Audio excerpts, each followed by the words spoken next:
Well, hello everyone, and you are very, very welcome to Writer's Block with Miriam, the Celtress. I am just delighted to have with me today one of our young, up-and-coming actors in Ireland. Her name is Katie OzolKaja, as you can see there, and she's a wonderful young woman. I really like her. She's my kind of woman because she's got drive and she knows where she wants to go. And when hurdles come our way, as they do in life, Katie has the right mindset to deal with it. Katie, you're very welcome to the show. Oh, Miriam, thanks so much. And thanks very much for that intro. You are only up the road from me. We're both living in a neighbourhood, County Louth and the Meath border. Yeah, it's great. I mean, it's great to just be out the road and, to be able to communicate and chat here. So Exactly. Up the road and very close to Dublin too. Katie, give us a flavour of your life at the moment and also how you got into acting and whether or not it was something you always wanted to do. Yeah, so well, just to kind of talk about, I suppose, how I got into the acting, it's not something that I always actually wanted to do. So kind of my background has always been in the corporate kind of world, like sales and customer service, that kind of thing. Then in the last few years, I actually got Lyme disease. I was pretty sick. I'm a lot better now. I'm pretty much fully recovered, almost, fingers crossed. And basically what happened was I was out of work for a while, and then obviously with the pandemic and everything. And then it was my cousin that actually said to me, he was like, I think acting is your calling. He was like, I can tell. He's kind of behind the camera with editing and stuff like that. And he was like, I can tell you can act, you need to do this. And I was kind of like, okay. So I went and I did a course about 8-9 months ago. Was that at the Gaiety? Was it the Gaiety School of Acting? It was in the Dublin Central School of Acting. So it's with Gillian Reynolds. She's one of the kind of casting directors here. So I did the course for her. It was specifically for film and television. And then and had you been advised to go that route rather than stage? Yeah. Like, again, it was kind of him. I did a little bit of stage acting in college. I did one play and I didn't like it at all. Serious stage fright. But like it was Aaron, like it was my cousin that was kind of like, no, he's like, you need to do this. So and then I kind of I've definitely been bitten by the acting bug. I don't think I could ever not act now that I've started. My life at the moment is I am just about getting ready to do my agency application. So I've got a couple of short films under my belt. I've done some advertising, some corporate campaigns, that kind of thing. I'm putting together my demo reel, my show reel, which is basically going to be a clip of my kind of acting ability, my style, all that. Yeah, I've got a shot here from Found. Yes, that was the first short. Yeah, it's such a poignant piece, isn't it? Yeah. So that I play the part of Emma, whose father has been missing for about a year. He's on the streets. She doesn't know where he is. And she gets a phone call then to say that one of her friends has seen him. So she goes to him there and they embrace. And basically she's kind of wanting to bring him home, and take care of him, help him, get him out of whatever situation he's gotten into. Where was that shot? Where was it shot, Katie? That was shot, I'll tell you where that was shot in Dublin City, and it was just across, it was just across from like the Garden of Remembrance, so up around Parnell Square type area. Yeah, which is it's really actually, that's an area where you'll have a lot of this trouble as well. And I thought it was such a familiar setting. It added to it. It added to the short, the fact that it was there. Yeah, it really did. Well, I mean, look, that's hands down, that's to Gillian. Like Gillian said, I know exactly where we can shoot this. And what was really bizarre about it was, as we were shooting it, there was a couple of people that were actually in a similar situation just a little bit down the road. So it was very, very surreal. It was almost like, it was very much like, like life and art, life imitating art and art imitating life. Yeah. Exactly. Yeah. And like, what kind of an effect did that have on you when you were kind of getting into character and getting yourself psyched up for it? Because it's a very emotional scene. For me, it just kind of really made me think again about film in a different way. So like I do consume a lot, like I watch a lot of film and television, and I watch a lot of performances, and I'm very, very focused on like why actors are doing exactly what they're doing at that moment. But it really just kind of made me aware that like it's also very serious, you know? Yes. Because and you know what as well, Katie, you Yeah. also find that particularly as well with students in colleges, when they go to film shorts, they'll go for a serious subject. So you have to be able to deliver on it. And Yeah. it has to be very gritty and real, doesn't it? And they shoot fast. Like, how long did this take to shoot? Oh, like, I would say probably about half an hour at the most. Yeah. Yeah. Because naturally, there was a whole so group much, of us. it's up there available for people to see.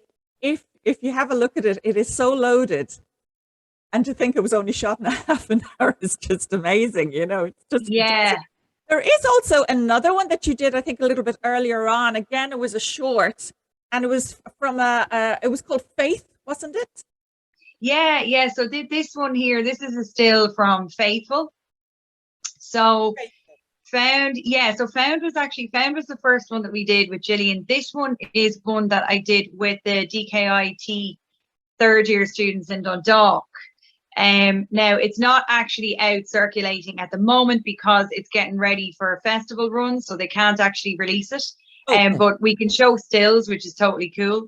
But basically in this one, it's the story of I play the part, okay, of the wife, and that's Gareth there. He's another actor. He's an actor from Drogheda.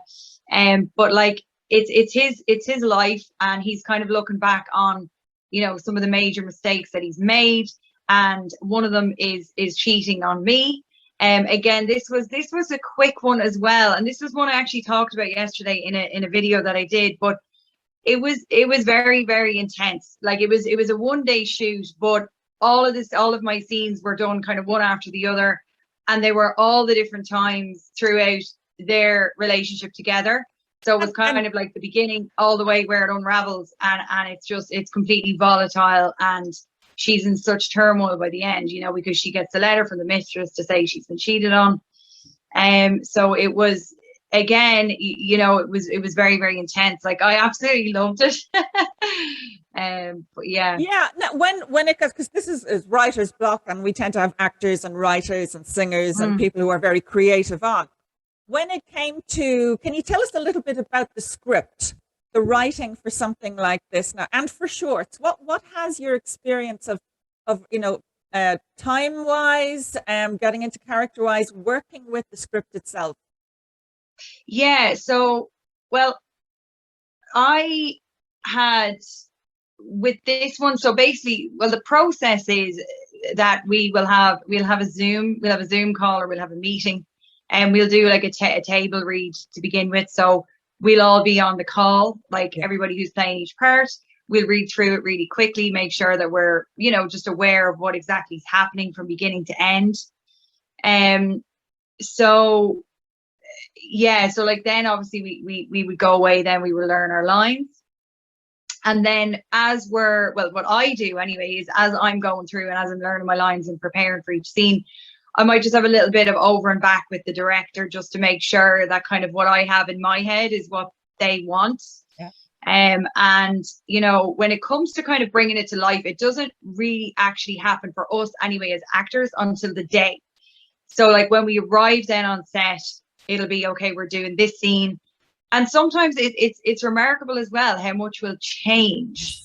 So like when they're taking it from page to screen, especially, naturally we're all learning. Like I always say, like I'm in the infancy really of all of this.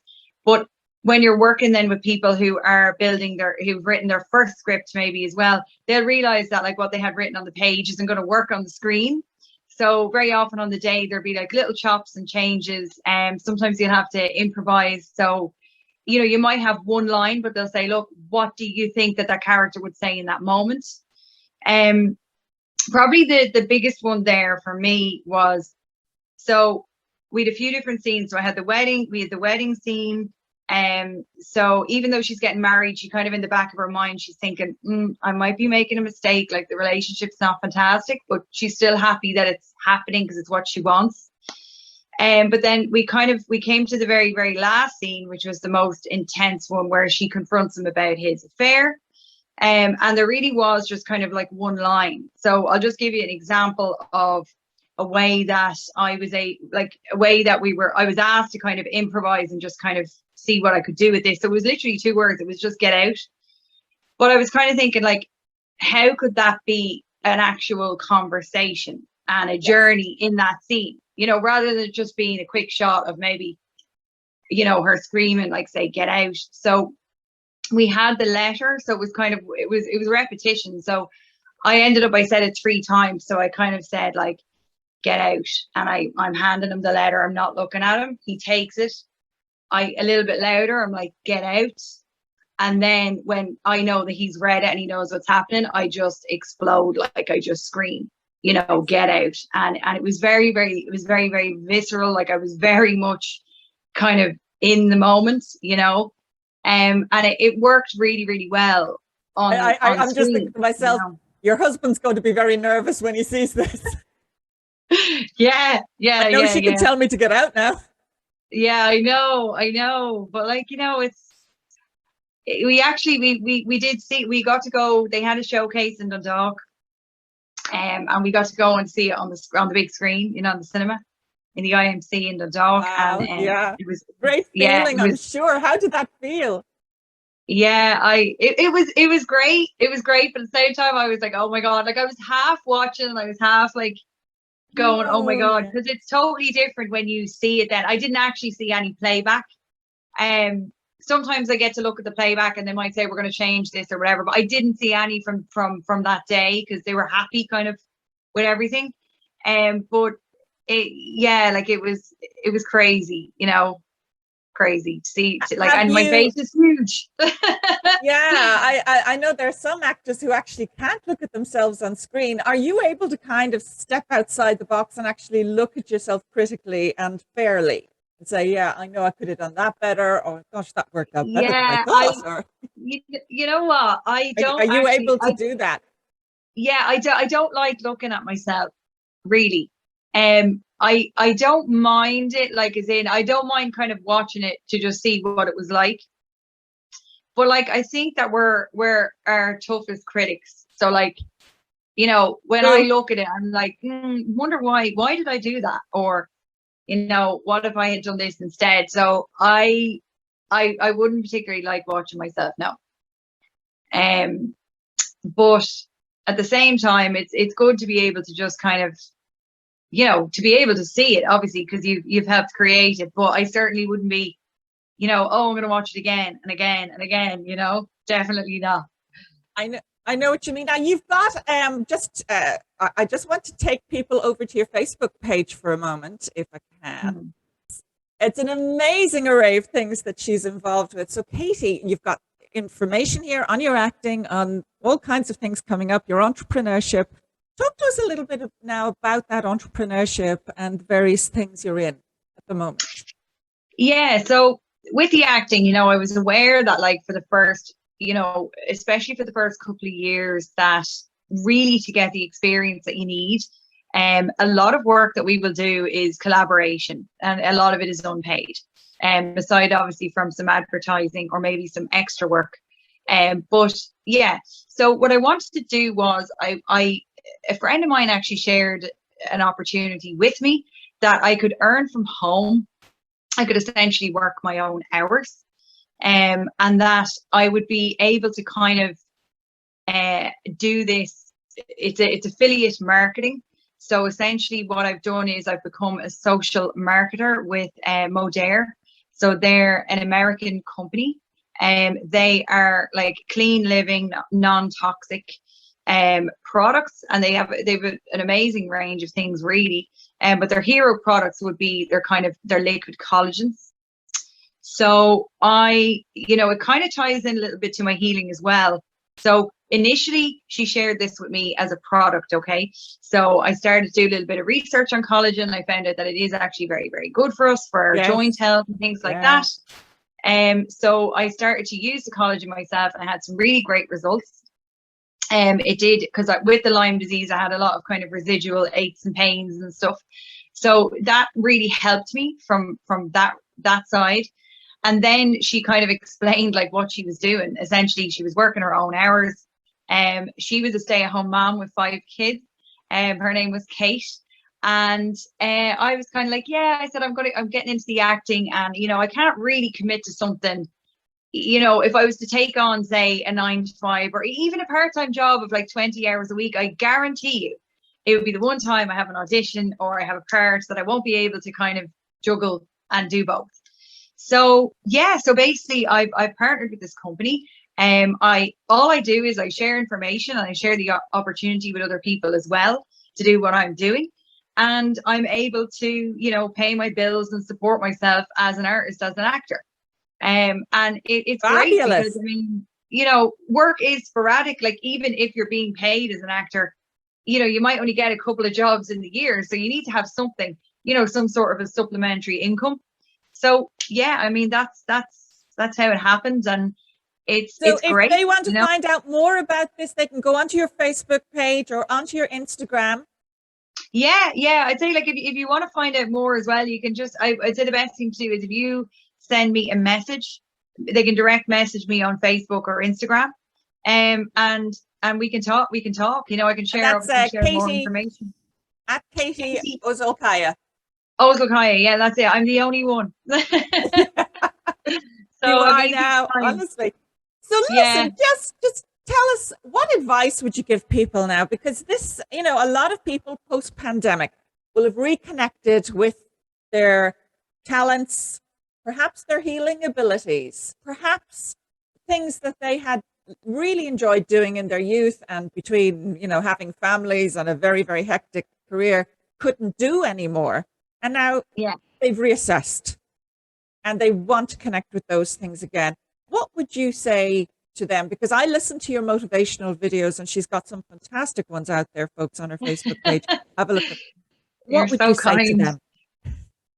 I would say, I would say 2 things. So the first thing is that whatever your passion is and whatever your interest is, I know passion sometimes can be a bit off-putting because we all feel maybe we don't really have a passion. I felt that way.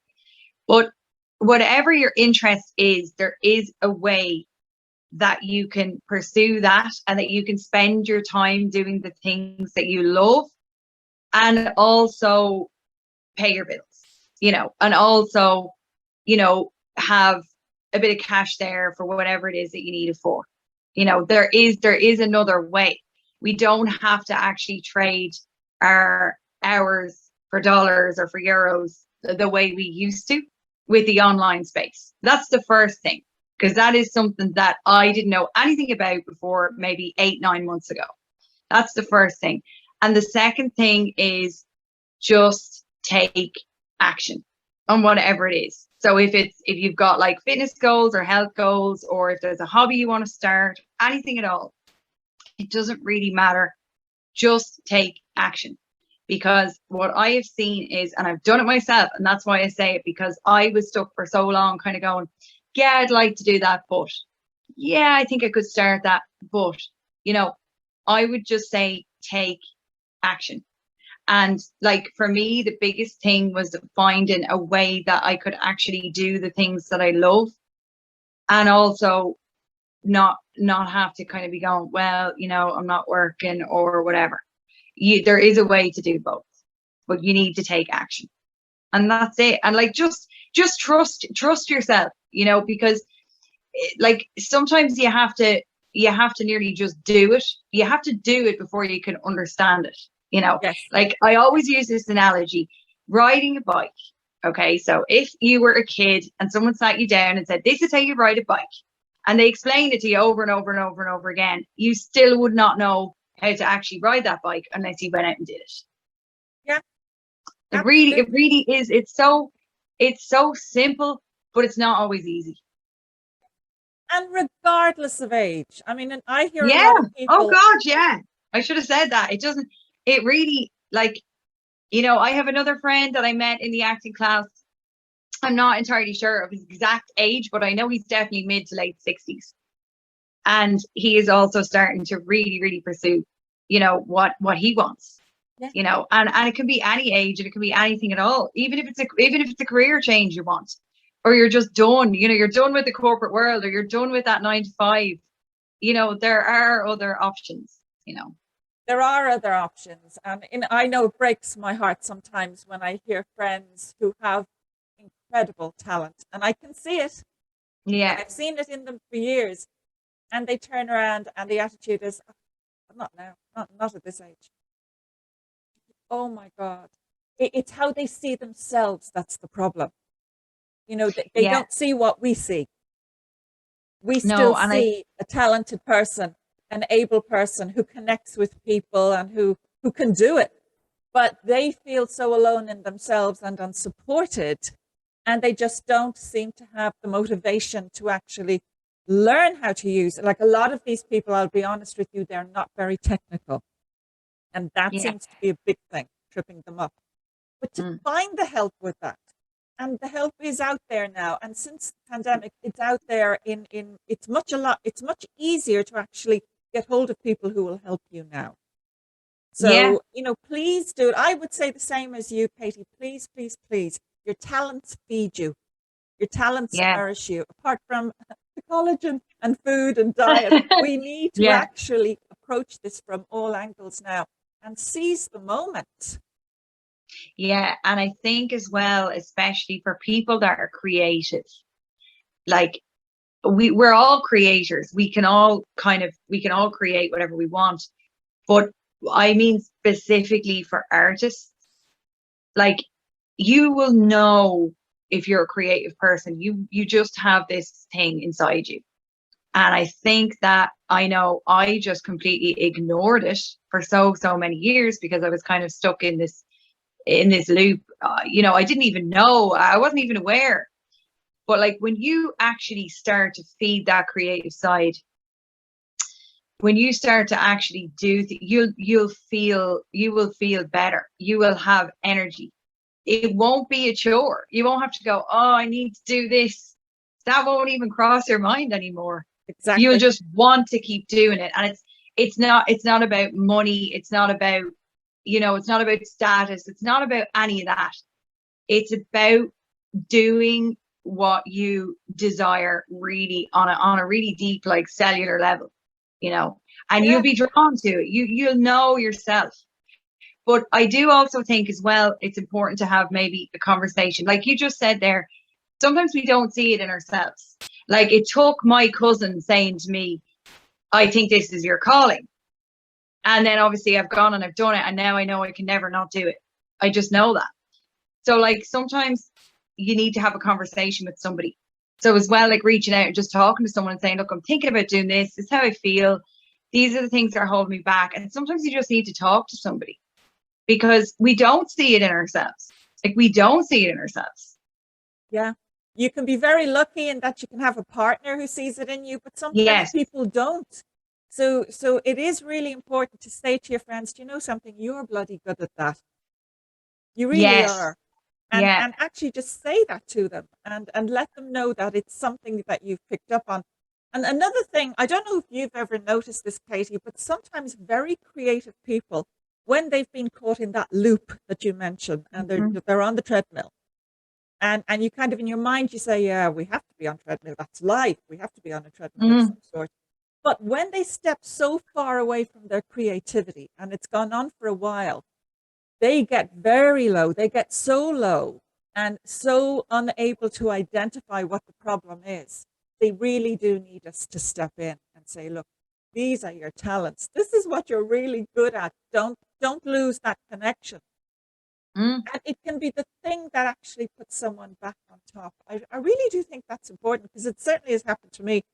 And I'm sure it's happened to lots of other people who'll be watching this too. Friends, Yeah. you've got friends who are really talented and they're just not doing what they should be doing. Don't be afraid to say, look, this is what you're great at.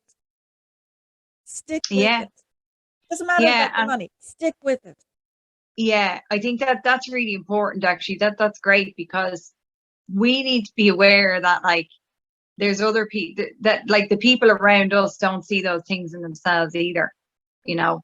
So I think if you do see something in somebody, yeah, it's really important to tell them. Just let them know they because you can't just never always see know. it.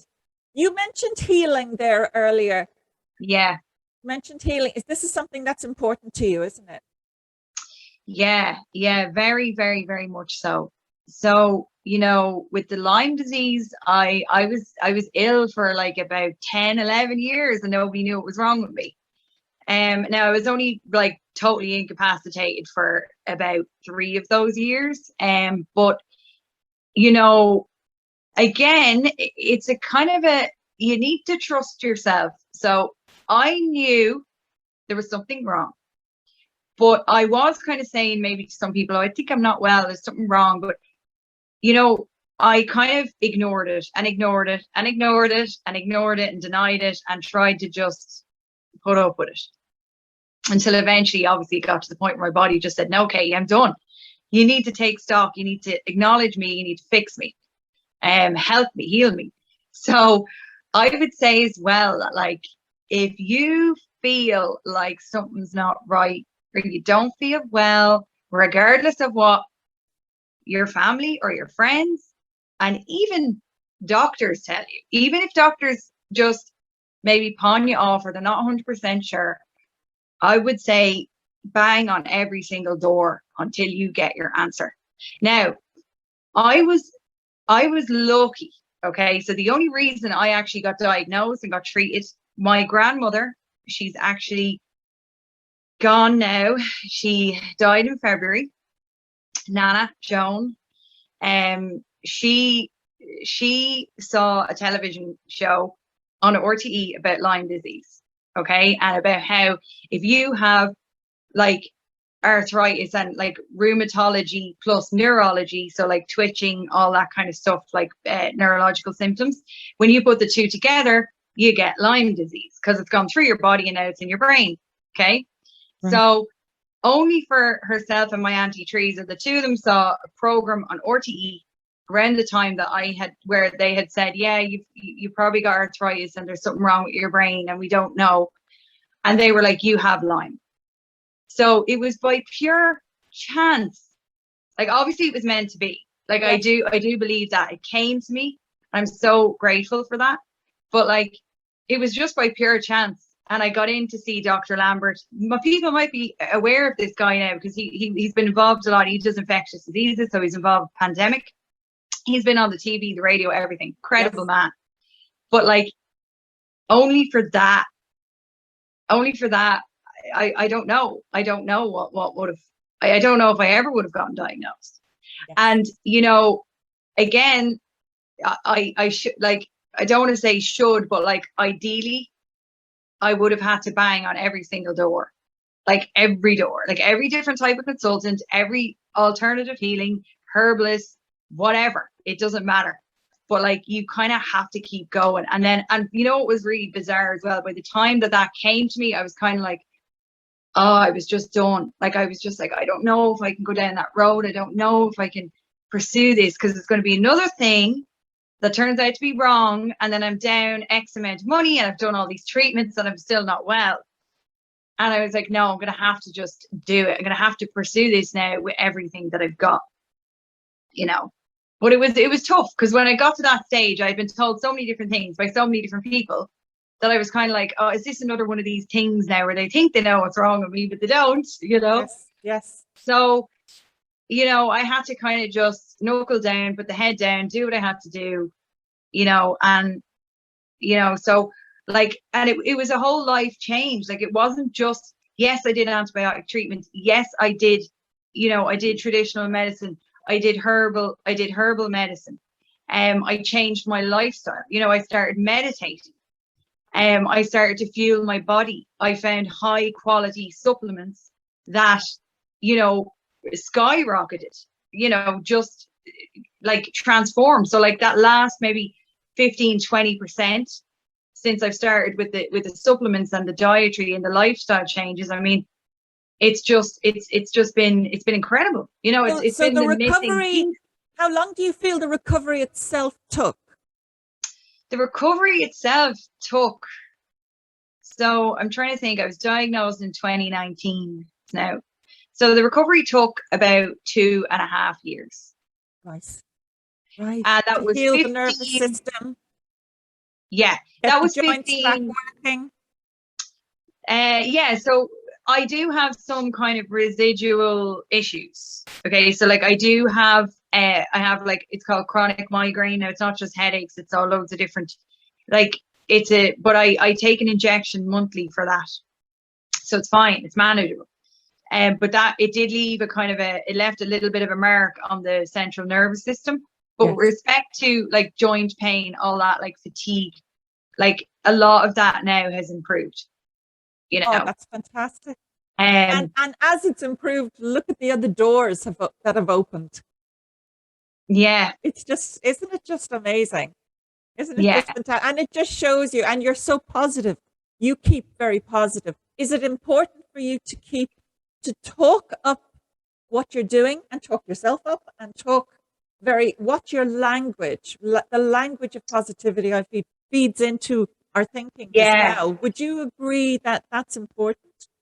Yeah, it really is. And like, that's not to say that, like, trust me, I've had plenty of dark holes, you know, that I've been in with respect to all of this. But yeah, I think that like you do have to have some sort of a positive outlook. You know, you have to. And you know, sometimes you're going to have to completely go it alone. Like, even the people around you, even the people that love you and support you, they're not going to understand, because this is your life experience and you will be able to communicate it as best you can, but you'll never be able to put another person into your shoes. So you have to really kind of forge this thing within yourself, like this deep knowing that you know what you're doing, you know why you're doing it.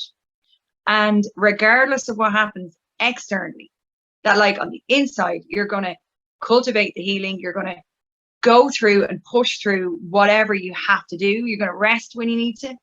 And if you have to say no to certain things, and regardless of what other people want or expect of you, you have to be able to, and it took me a long time to do it, but I have gotten to a place now where I know my limits. Thankfully, I don't have quite as many limits as I used to, but I'm quite comfortable saying, no, I'm not going to do that. Or, Well, yeah, I definitely want to do that, you know?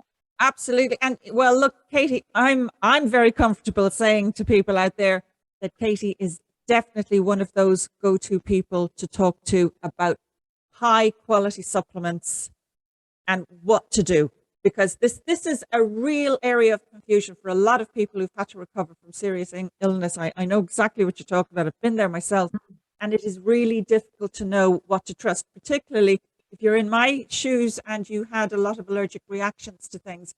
Yes. You get scared then about what is actually trustworthy out there. And it sounds to me as though you've done your research and you know, and you also know the other side of the coin, which is the importance of using your talents to get you back well again. So Yes. I am delighted to have had you on today, Katie. Thank you so much. It's been a wonderful experience. Thank you. Oh, lovely, lovely. And listen, folks, have a look. I'm sure at some point now you've got to get a website together and get various things like that so that people can actually have a look at your back catalogue as it grows now. Yeah, absolutely. Absolutely. I'm actually working on that at the moment. I will have a link. But in the meantime, if anybody wants to reach out to me to talk about any of this, so whether it's acting, whether it's career, if it's just life in general, if it's about supplements or healing or meditate, anything at all, like anything that we've discussed today, I'm an open book. You know, I would love nothing more than to have conversations and to hopefully even be able to help one other person kind of move through something, whatever it is. Well, your story is fantastic, and I knew it would be. I knew it would be. You know, thanks so much, Miriam. You too. Listen, and you know, you relate to everybody. You relate to people in their 20s, 30s, and older, and that's a gift in itself. And so please, it doesn't matter what age you are. I think she has an awful lot. Katie has an awful lot that she can offer you, and she can point you in so many good directions. So get on her Instagram, get on her Facebook, follow her, just see where she's going. You're not going to give up anytime soon, Katie, are you? No. Listen, thank you so much for being on the show. Listen, everyone, we'll be back next Saturday as well with another show. And this one will be up at midday, 2nd of July. Talk to you soon. Have a great weekend, everybody. Lots of love. Thanks. Bye. Bye.